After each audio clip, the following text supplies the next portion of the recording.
Satyabama Institute of Science and Technology, Chennai and Sriperumbudur.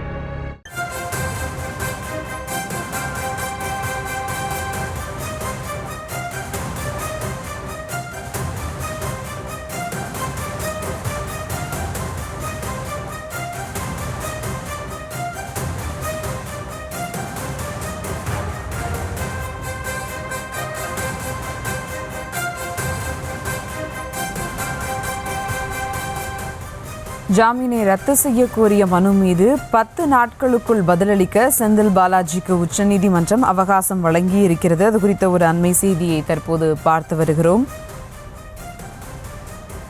அமைச்சர் பதவியில் தொடர விரும்புகிறாரா என்று செந்தில் பாலாஜி கேள்வி எழுப்பியிருந்த நிலையில் பதிலளிக்க 10 நாள் அவகாசமானது கொடுக்கப்பட்டிருக்கிறது.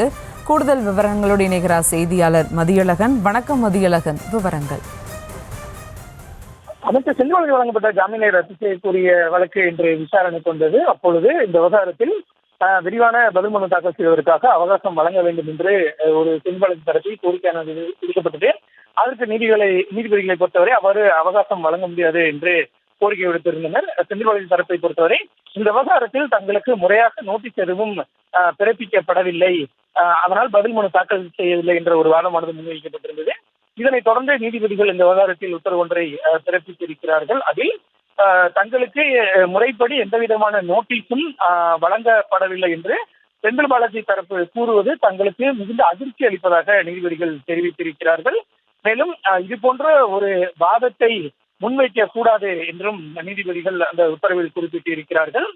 வழக்கு விசாரணையில் இத்தனை நாட்களாக இருந்து கொண்டிருக்கிறது.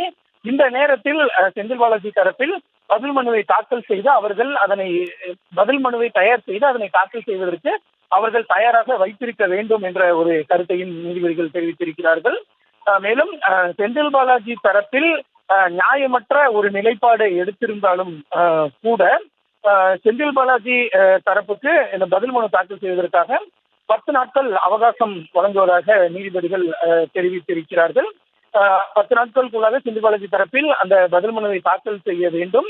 அவ்வாறு தாக்கல் செய்யவில்லை என்றால் மேற்கொண்டு செந்தில் பாலாஜி தரப்புக்கு எந்த அவகாசமும் வழங்கப்படாது என்றும் நீதிபதிகள் தெரிவித்து இந்த வழக்கினுடைய விசாரணையை ஒத்திவைத்திருக்கிறார்கள்.